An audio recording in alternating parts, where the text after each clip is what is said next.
नमस्कार, channel India में आपका स्वागत है। मैं हूं उपेंद्र। बढ़ते हैं खबरों की तरफ। बस्तर दशहरा अपने आखिरी पड़ाव पर आ चुका है। कल महारैनी की रस्म निभाई गई। इसमें बड़ी संख्या में देशी विदेशी पर्यटकों के अलावा स्थानीय लोग जमा हुए। इस रस्म में 8 चक्कों का रथ का परिचालन किया जाता है, जो सिरासार से दंतेश्वरी मंदिर और फिर रात में ही लालबाग स्थित कुम्भड़ाकोट पर ले जाया जाता है। इस रस्म में 55 गांव के लोग जुड़ते हैं। पुजारियों के मुताबिक इस रथ में आंगादेव सहित 486 देवी देवता रथ पर सवार होते हैं।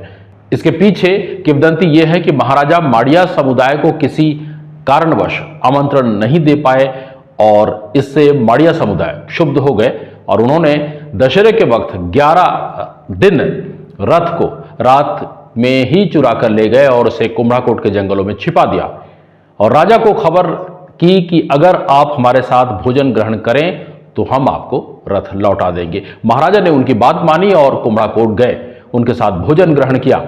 यहीं नए फसल आने पर एक त्योहार मनाया जाता है जिसे नवाखानी कहते हैं।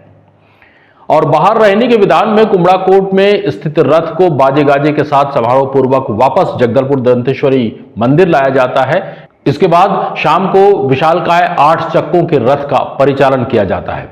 जैसे कि आप जानते हैं कि पुरानी परंपरा चली रही है, 600वां वर्ष बस्तर दशहरे का चल रहा है, जिसे कि राजा नया खाई और राजा बाहर रहने के नाम से जाना जाता है। आज राजा घर के बाहर निकलते हैं और इसमें जो सबसे महत्वपूर्ण बात यह है कि जो रथ है 8 चक्के का रथ, जो कि राजमहल से चुरा लिया गया। वो ऐसा होता है कि राजा को पता नहीं होना चाहिए रथ चुरा लिया गया, तो माड़िया समुदाय के लोग यहाँ चुरा के ले आए थे, क्योंकि उनको जिम्मेदारी नहीं गई थी बस्तर दशहरा में, चुरा करके यहाँ ले आए थे। उनकी एक ही मांग थी कि राजा महाराज अपने वेशभूषा में, माई दंतेश्वरी के पुजारी के हैसियत से आप मेरे को देखे होंगे। आज के दिन ऐसा ही राजा को पनिशमेंट दिया गया था कि आप अपने वेशभूषा में आएंगे, अपने पूरे शान और शौकत के साथ आएंगे और माँ दंतेश्वरी का छत्तर जो कि दंतेवाड़ा से है उनके साथ आकर के माँ को आप भोग लगाएंगे।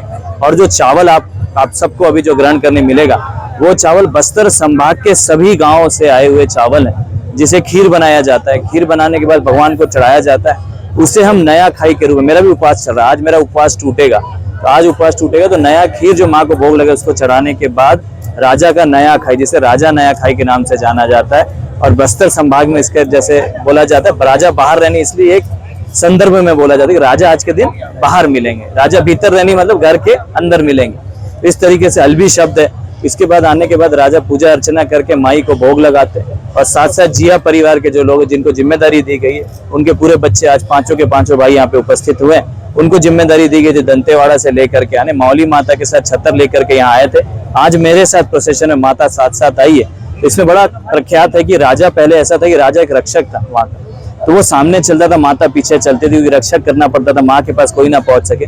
आज भी वो परंपरा जाहिर है कि मैं सामने हूँ, माँ पीछे रहती है। एक रक्षक के रूप में राजा हमेशा चले आए, यही परंपरा चली आ रही है। और आज नया खाई खाने के बाद जो माड़िया समुदाय के लोग हैं, राजा रथारूढ़ होते हैं। रथारूढ़ आज नहीं होता है, शादी के बाद जरूर होऊंगा मैं, अभी मैं नहीं होता हूँ, मैं जब समय आएगा तो मैं जरूर होऊंगा। उसके बाद माता खींच करके जो माड़िया समुदाय के लोग हैं वो इसे रथ को खींच करके वापस सिंह द्वार में रखते हैं और पूजा अर्चना करने के बाद सुहागन लोग राजा का नजर उतारती हैं। उतारने के बाद पूजा अर्चना करने के बाद आरती होने के बाद ये कार्यक्रम का समापन होता है।